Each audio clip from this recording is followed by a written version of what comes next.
Hello, everyone, and welcome back to Inside the Tauntaun, a Star Wars podcast where we get to the guts of what makes Star Wars meaningful to us. I'm Alyssa Simmons, and I'm joined today by my two pals, Dino Nicandros. Hello. And Daniel Dawson. Hello there. And today we're talking The Bad Batch, Episode 3, Replacements, written by Matt Michnovetz. Matt Good. Michnovetz. Good. Directed by Nathaniel Villanueva. And by God, we're Star Wars fans. I thought they smelled bad on the outside. Star Wars Inside the Tauntaun. This is our podcast opening song. Alyssa, Daniel, and Dino talking about Star Wars. Like and subscribe.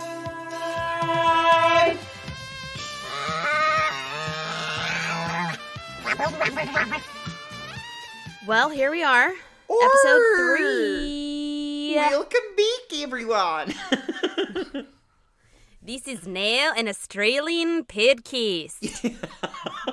This is Yeah. horrible. This is not going well. Good thing their borders are closed until mid-2022, or else Yeah. somebody would come over here and shoot us They in would the head. come That would- take care of us. they No, sure they're too would. nice.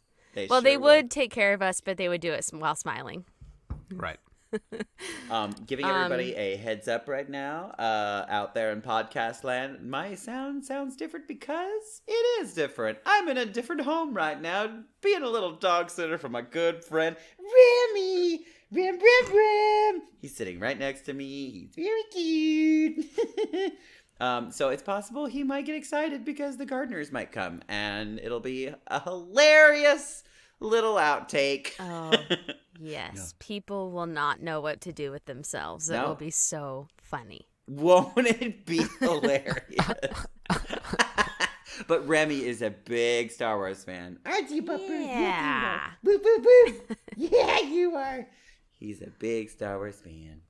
He was a fan of the Ewok films. Obviously. Yeah, he actually kind of looks like an Ewok. He totally Yeah. does. Yeah. If you put a little brown hood on him, he'd be there. He's there. He's on.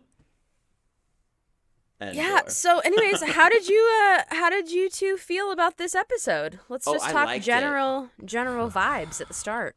generally, I liked it. That was dark. Yeah, she got Very dark. really, really dark.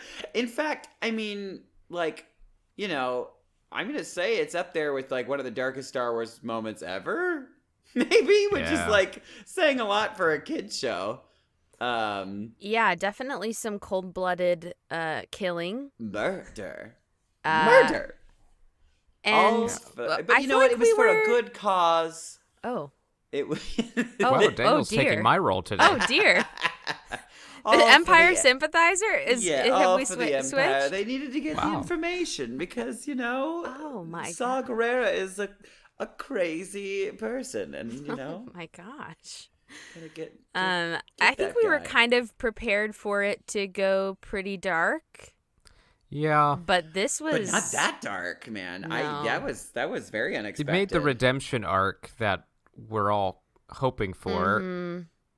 a lot harder to envision. Yeah, Absolutely. So if we're going in Star Wars, like, you know, Star Wars rules, if there is any, are any, Mhm.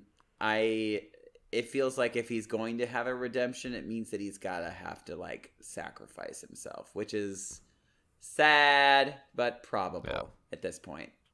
Because Yeah. like, does he can somebody like that come back? Even, well, I mean, the only difference here is that we know that he is truly not in control of himself. Yeah, Yeah, I it's, mean, it's he's been all winter the inhibitor soldiered. chip. Yeah, Yeah. absolutely. So if he were to come back, I mean, they could explain that away and be like, I just didn't know. But then, like, how does one live with themselves, you know? Like, because, I mean, he may not be in control of himself, but I think that when they're not anymore, they are. It's not like, I have amnesia and I don't remember what I did. Like, right? I don't know. I don't think we know, really. I mean, we ish know from Rex. Yeah, because Rex knows that he almost tried to take Ahsoka's life, right? But that Yeah, was I only don't thi- after the chip was removed, correct? Oh my gosh, how Well, embarrassing. but he actively struggled with it though. So I mean, Yeah, that's true. He struggled I with think it. they and I think they then- remember it. I think it's having the chip dialed up doesn't necessarily erase memory. I don't know. Yeah, could you imagine coming back from that and being like, "Oh my god, I killed those poor people." Like, Right. And we know that he's not completely gone because of his reaction when they come back from that yeah. mission. When they're in, the Bad Batch's old living quarters, and he's looking at the little, marks Yeah, he's like, that, "Oh, that was where my friends that were." Record, made. And there's definitely some wheels a turning in there. But he cannot, I don't think that he can control himself. Yeah. No, and to begin with, he's a pretty rough dude. Yes. So Right. So it just dials that personality up to a 12. And the good soldiers follow orders is just Ooh. Oh my. that'll be the line of the show. I Yeah, think. that was chilling. And That was chilling. He also killed his fellow soldier mate. My Yeah. goodness. Yeah. Well, yeah, that sets up A precedent. well, there's a big backdrop taking shape here, and it kind of gets hinted at the end of the episode. The clones are getting phased out, Right. and one has to wonder if this series is leading towards a Kaminoan rebellion of sorts. It certainly With feels a that clone way. army. It certainly feels like they're sort of gearing up for a clone rebellion type situation. So, But it okay, so this is interesting to me because if we're thinking in terms of the Filoniverse, and we do see signs of the clone, Kaminoan.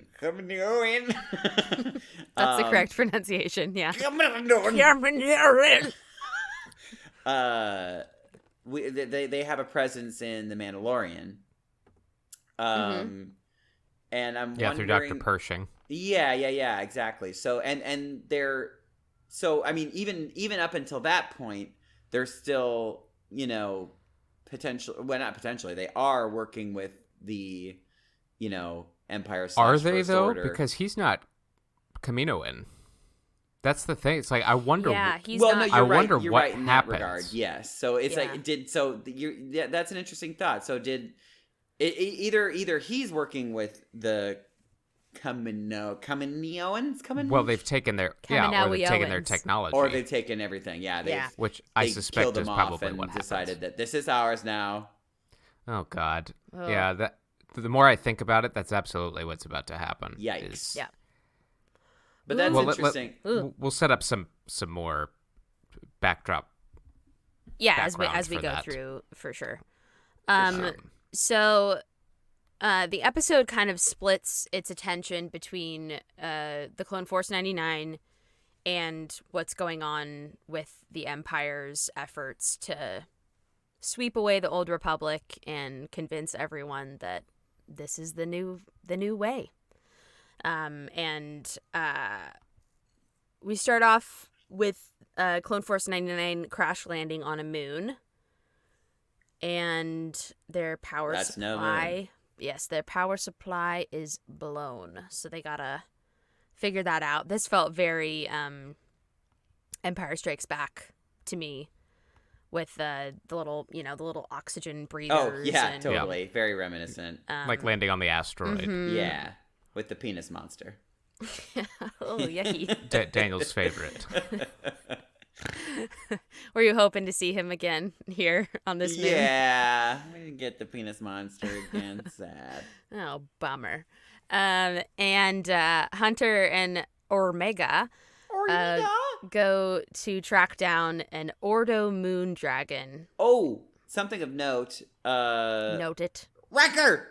Bumped his head in the crash. And he complains about it later on. So, he's like, ooh, ouch, my head. Very interesting. Yeah. Something to note. Mm-hmm. Foreshadowing. And we've got Tech working on some sort of scanner device to truly solidify his theory that the inhibitor chips are not active in them. So that's also something we're definitely going to be going into. We wait with bated breath because, oh boy, if they are, or I mean, if they're even partially working, that complicates very matters. much. Yeah, for sure. So we learned that this Ordo moon dragon is a creature drawn to raw energy, and that's why it's stolen the only working capacitor on the ship. It's like a cross between a Minoc from Empire Strikes Back and those beasts. If you've seen the 2014 Godzilla, that the giant monsters that feed on nuclear power. It reminded me as a hybrid of both of those. Yeah, and the thing that I liked, one of the things that I liked about this kind of feel with Omega and Hunter, it felt very like young Ahsoka to me. Not nearly as annoying as young Ahsoka was. Sorry to say, but yeah, it's true. No, she's just very young and precocious. But it's it serves as a nice kind of youthful foil to the hardened Bad Batch dudes. So I definitely liked that. So now we have this sort of sequence of Hunter tracking, which mostly is just like him looking at dirt and squinting around. Aragorn. But hey, that's it's what working. they do. It's working for him. So right. It made me laugh though, because Omega's like, "What are you doing?" And he's like, what are you doing? And he's like, trekking. But they do end up finding the moon dragon's hiding hole, and unfortunately Hunter gets whacked and his breathing mask is knocked off, and what an idiot. That was scary for a sec. And I mean, it's also interesting to note too that Army guy is doing it. She's basically doing it again. She's like watching intently what the clone is doing and just like sort of absorbing information at a alarmingly fast pace. Correct. And then all of a sudden just taken over. She also they had that very brief conversation about Crosshair, and she basically says again, don't hold it against him. Yeah. Don't be mad at him. And Hunter says, I'm mad at myself because we don't leave anybody behind. Mm-hmm. So sad. She says, well, we'll go get him. And that's where the complication comes in, because when we see what Crosshair does this episode, it's like, well, we can't this isn't going to be a straightforward. Yeah. Like, we're back. Everything's okay. Yeah, for sure. It's going to be much more complicated. It's still not his fault. Omega, as Hunter is kind of passed out. He is breathing, but Hunter Foster is performing Little Shop of Horrors. Little Shop of Horrors on this moon, and she takes Hunter's blaster and a flashlight and is going to look for the capacitor for the ship. And she pretty quickly, just like you said, realizes that this creature is not really after her. It's after her flashlight, the energy source. Right. So she throws it its flashlight and is able to grab the capacitor. And I don't know about you guys, but this definitely I don't know if it's a force sensitive thing or just her ability to kind of read this creature. It felt a lot like Ezra. Oh, yeah, Rebels. I could see that. It felt a lot like Ezra, and it also felt a lot like Rey from Rise of Skywalker with the serpent. Totally, in the caves, yeah. Yeah, because she's so intuitive, if you want to call it that at the moment, since we don't really know what's going on, but she's able to kind of study this creature and see, like, okay, it's not wanting me. It's not wanting anything to do with me, but I've got this flashlight. It's not dangerous. Doesn't need to be killed. Yeah. Because she has the option. She has the blaster with her, but she chooses not to use it. Yeah, for sure. Yeah. And now, sort of in a juxtaposition to that whole moment happening, we have a test being set up. A test. To see if Kamino's clone troopers can be replaced with soldiers. And Grand Moff Tarkin orders Crosshair to take a group of these highly skilled. Shall we call them proto-death troopers? Because that's exactly what they look exactly like. Look like death troopers. Yeah. Very early stage. Mm-hmm. So he wants to send them early onset death troopers. Yikes. Mm-hmm. He wants to send them to Onderon to eliminate Saw Gerrera and that whole group of insurgents.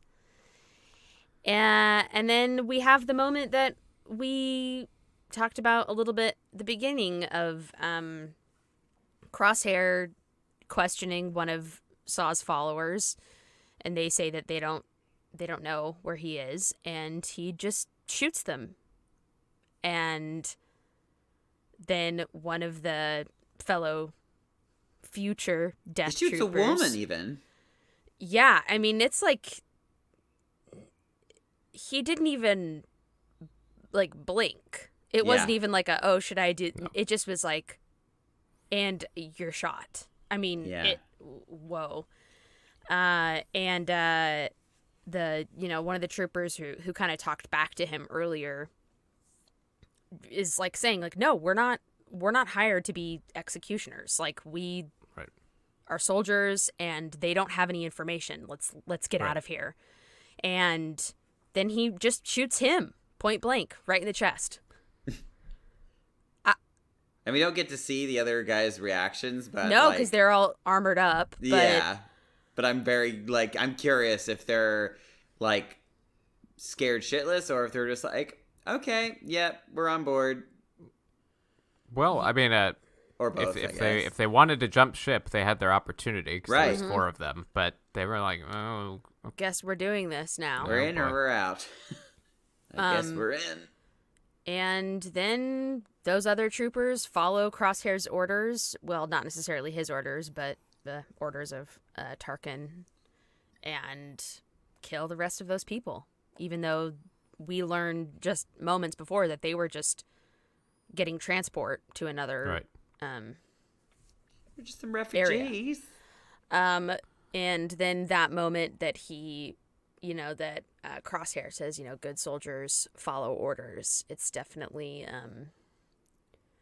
his menacing catchphrase. It's a recurring theme. There's gonna be a song in episode 6 or so where he's gonna sing. It's gonna be amazing.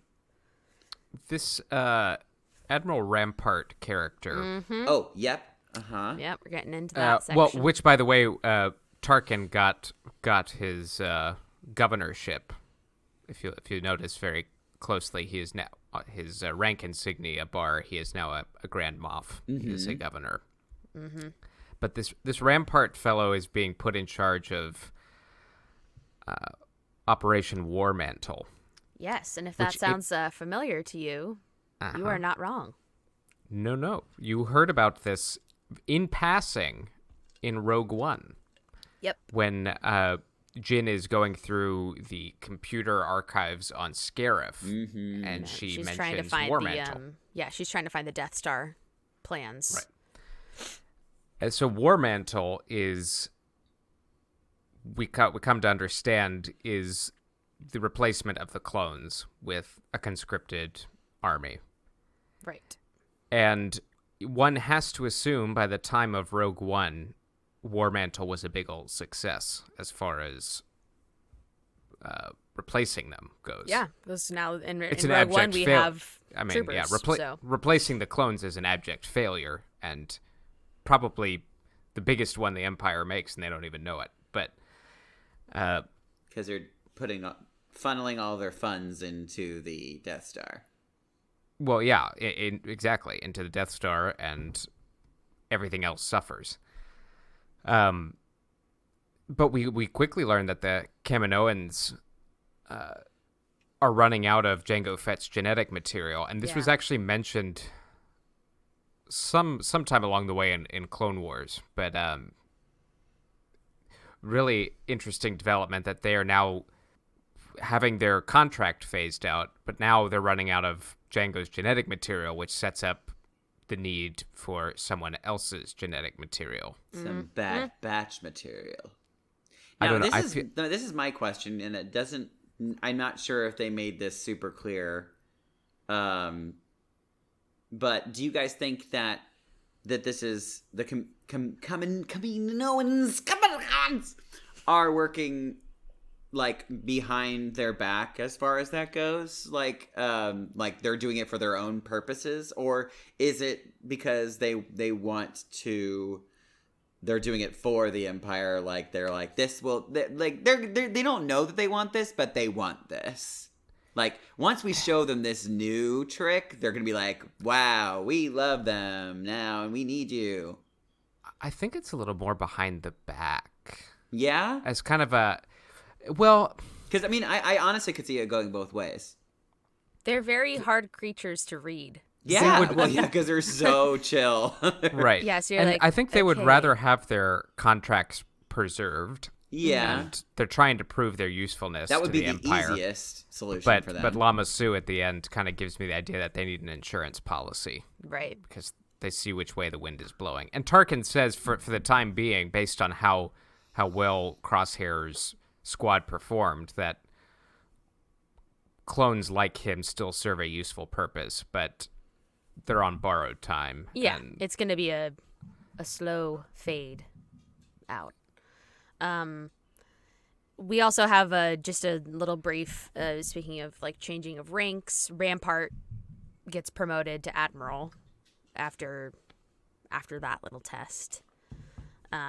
So apparently he's doing good. He sets up another interesting Star Wars wide thread, because he talks about there being other ways to create loyal soldiers. And if you think about what the Empire does, and if you go even further, what the First Order gets into, the kidnapping of children, brainwashing from a very young age, that's what he has in mind. There's I mean, lots of options. Like lots of fun ways. Military eugenics, almost. And you're looking at like the Dr. Mengele of doing that. Yeesh. You know. Hey, this guy is not good. No, he's scary. He's scary bad guy. Crazy Nazi doctor Empire dude. Yeah, for sure. Yikes, spikes. Let's see what else we got here. As far as like the main plot, that's pretty much what we have.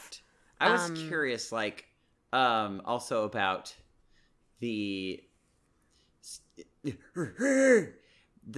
looking to clone the Bad Batch, yes, but they've also, I mean, I feel like we're getting more hints about Arimiga and like what exactly she is, and I'm trying to find out, like what is she spliced with? Like how did they get her to be what she is?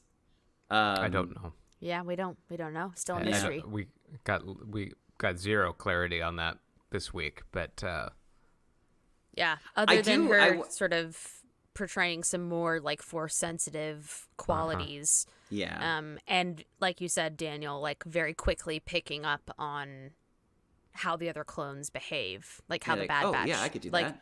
oh, this is what he's doing. Okay, I've logged it. Now I pretty much know how to do it. Right. I know Kung Fu.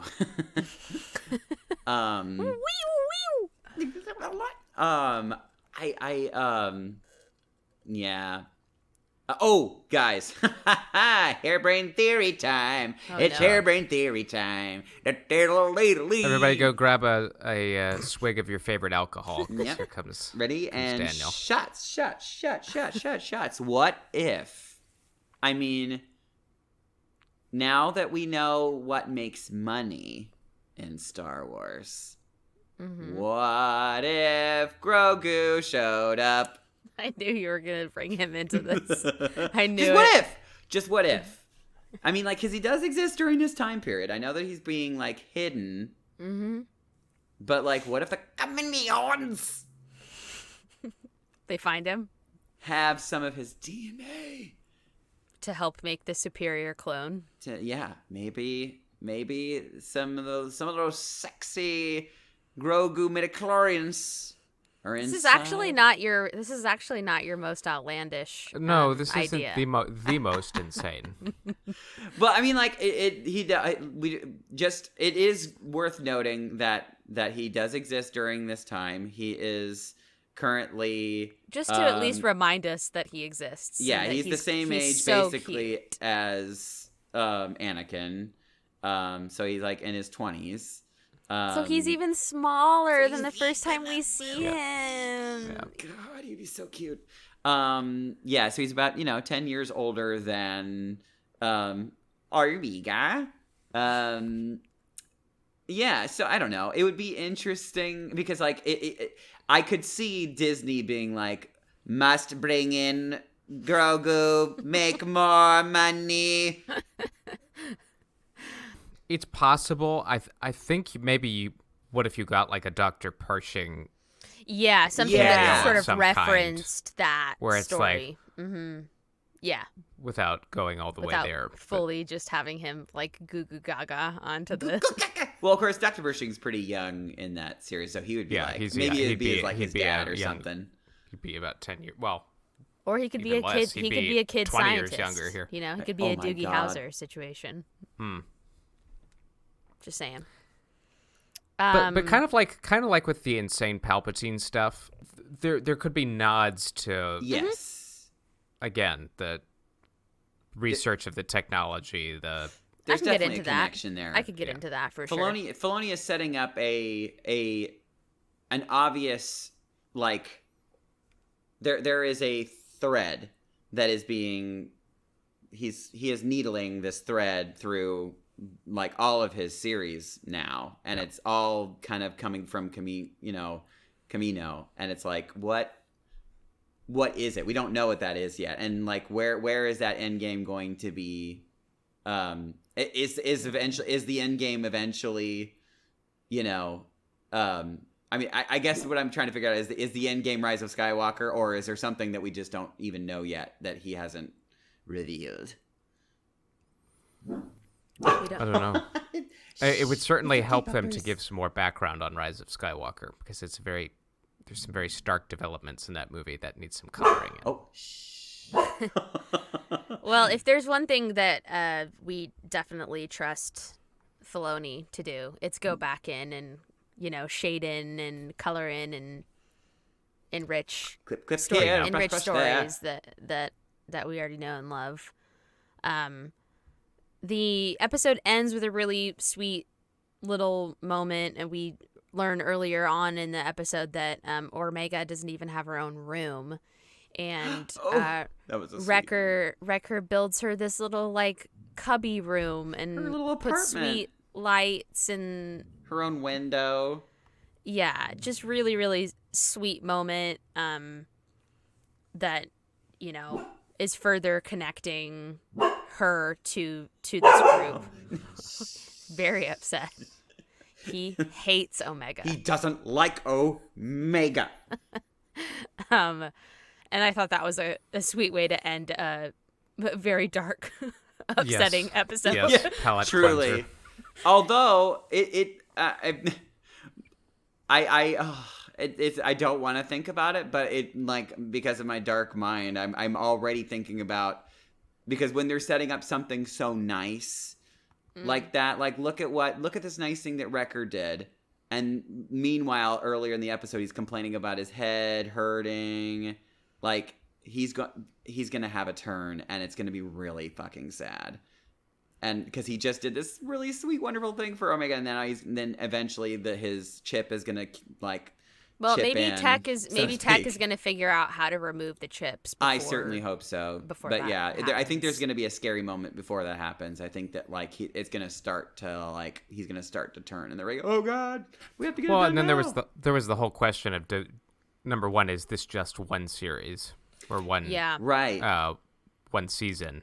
Number two, we asked this question I think last week? Do the Bad Batch even make it out alive? Right. Yeah. I mean, do they exist somewhere in Star Wars? Yeah, are they just or does this culminate with a giant Imperial crackdown on clones? Because I would think, I guess it's anybody's guess. I mean, it's not like all the clones would all hang out together in a little clone retreat, but I would expect that, at least I would have thought that if they did exist, they would be hanging out with Rex and the other two that were with him. Right, and Rex went on to serve on Endor. That was retconned, but he was on Endor, and so. Oh, really? Wait, he was on Endor for. He served in the Battle of Endor, like Hera and. Oh, got it. Yes. But you'd have to assume that these guys took part in kind of the battles we know and just did so off screen. I think the more powerful way to deal with them is kind of what they did in Rogue One, is wipe them off the chessboard. Right. Which sucks. But yeah. Oh. But sad. I don't think all of our heroes make it out of the Galactic Civil War alive. They can't. They can't. That's just the nature of war. That'd be so sad. I don't have a great feeling about I have a bad feeling about this. Where this all ends. And actually, the composer of the show took to Twitter and said he had just finished the scoring session for the last episode, and said it was very emotional for him. Oh gosh. Which it could just be an artistic thing, but I was like, oh great. Oh good. You were writing their death music, weren't you? Right. You son of a bitch. Yeah, and they're doing such a good job, with their characterizations, and I thought, honestly, I don't know why, but I just thought, I didn't expect myself to be liking each individual character as much as I am. And it's I found D. myself. Bradley Baker. That was going to bring me into talking about D. Bradley. Oh, yeah. Because, D. Bradley Baker, because, if you don't know this, and you're just learning this for the first time, he voices the entire Bad Batch, the entire Clone Army, in fact. Yeah, animated. So, and I was impressed with him in final season of Clone Wars, but this is just incredible. Yeah, it is so incredible that each of the characters are so, first of all, unique. well written, and second of all, so well acted. Yep. That we are feeling for them individually, because they're funny, they're touching, and they all, you care about them already. Mm-hmm. That is a really great sign of a great performance. Yeah. Do either of you have a favorite baddie? Clone? Yeah, a favorite guy. I thought that he was going to be the most annoying, but Wrecker is probably my favorite right now. Yeah. He's a very lovable oaf of a teddy bear. Yeah. A killer teddy bear. A killer teddy bear. And he's he's really stupid, but also really smart. I don't know. He's great. I'm a fan of Tech. Sure. Or call him Teek. Teek. His name is actually Teek. Yeah, Teek. And I wouldn't call him a favorite, but I think the animation on Crosshair, particularly his eyes, it's so good, is so lifelike, so frightening. Just the way he kind of leers at people, gives the side eye and the animation is, we've talked about this already, the animation has just come so far, and you get so much from just his eyes, which I think is really cool. Yeah, I love that. I love what D. Bradley Baker does with Crosshair's voice. Yeah. It's so menacing and complex, and yeah, he's so freaking good. What about who's your favorite, Alyssa? I think it's honestly a toss-up between Wrecker and Teak. Sorry. Teak. Rika and Teak. And, yeah, they both they're very interesting characters.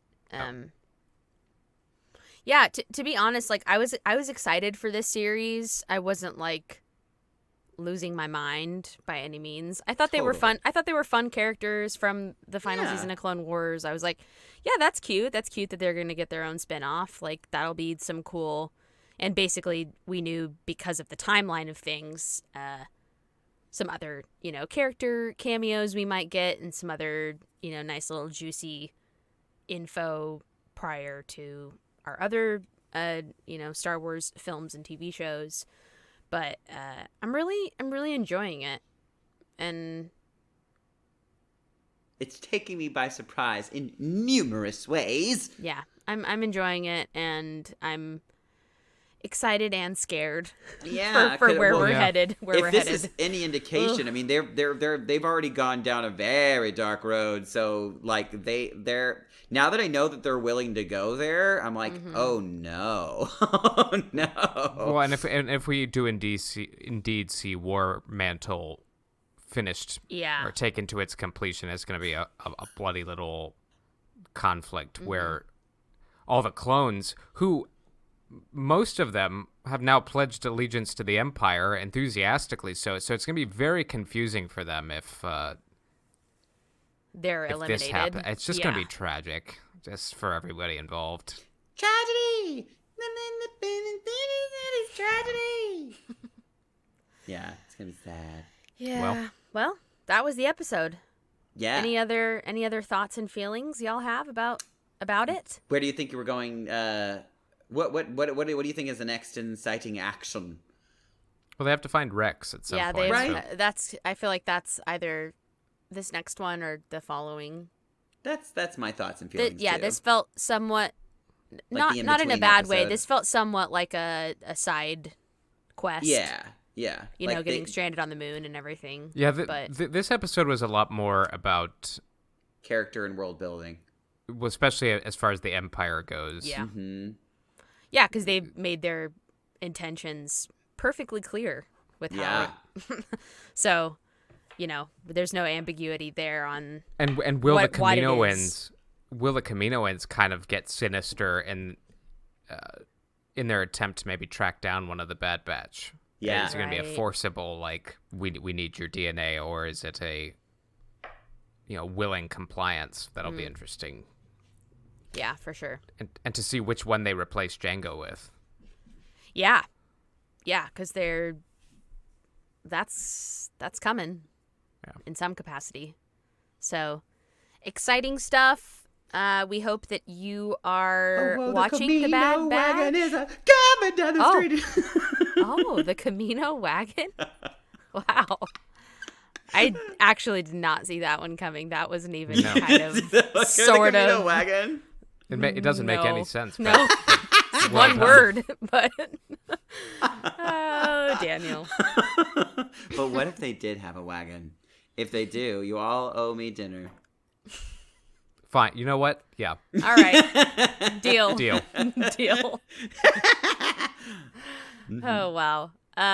We hope that you are enjoying the Bad Batch, and if you have other ideas or theories, please comment or send us a message or an email. Or just send an email directly to Filoni. I mean, just to Filoni directly. He loves that. Hop into their DMs on Twitter. I have this really great idea. Sure to answer about a little bit of other Star Wars news. If you had tickets to Star Wars Celebration 2020 and then it got rescheduled again, good news, it got rescheduled again. Yeah. Just snip, snap, snip, snap, snip, snap. So now it's May. What is it? May 17th through. It's not. Is it on the 4th?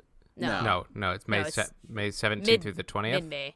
Maybe. That sounds Anyways, right. that lands on my birthday, so it was my birthday. It was Dino's. Now it's mine, but we'll celebrate both in a very exciting. Well, and speaking of Australia, because there's a big Star Wars following in Australia, but Australia has closed its borders and has limited international travel until mid-2022. Right. Wowza. Right. Takes our Australian friends completely out of this celebration. Which sucks royally. That does yeah, suck this for is. them. I mean, it doesn't. Things change quickly in our strange field, but it doesn't. The date change didn't really affect us in any way, but I know it affected a lot of other people. Like I have friends who are teachers and are like, well, now I can't go to 2 of the days. Like this is what a bummer. I mean, since last summer when they told us it would be August of the following year. Well, and things could change, I guess, for Australia before then, but we'll see. But not for. I mean, I just mean specifically for folks here. Anybody who's trying to kind of arrange plans. Yeah, I mean, if you have kids or if you are a teacher, like now you're really not going to be able to go to the first 2 days of celebration, which is a bummer. A stinky poop. But also, this couple days ago, George Lucas celebrated his 77th birthday. Happy birthday, George Lucas. We'd be remiss if we didn't mention the guy who makes any of this remotely relevant. He didn't invite us to his birthday this year. I'm sure it was because of COVID. Yeah, he doesn't have my new address. It's so. okay. He doesn't seem like a birthdays guy to me. I don't know. I feel like he's like it would be great if everyone forgot this day. Right. kind of guy. So thanks for listening. This is Inside the Tauntaun, a Star Wars podcast. I'm Alyssa Simmons. And I'm Daniel Dawson, and I have to go email Dave Filoni about a Camino wagon. Okay. And I'm Dino DeCandros, and I'm going to purchase a blunt weapon, drive to Daniel's location, and fill in the blank. Ooh, Mad Libs. May the Force be with you. Always. See ya!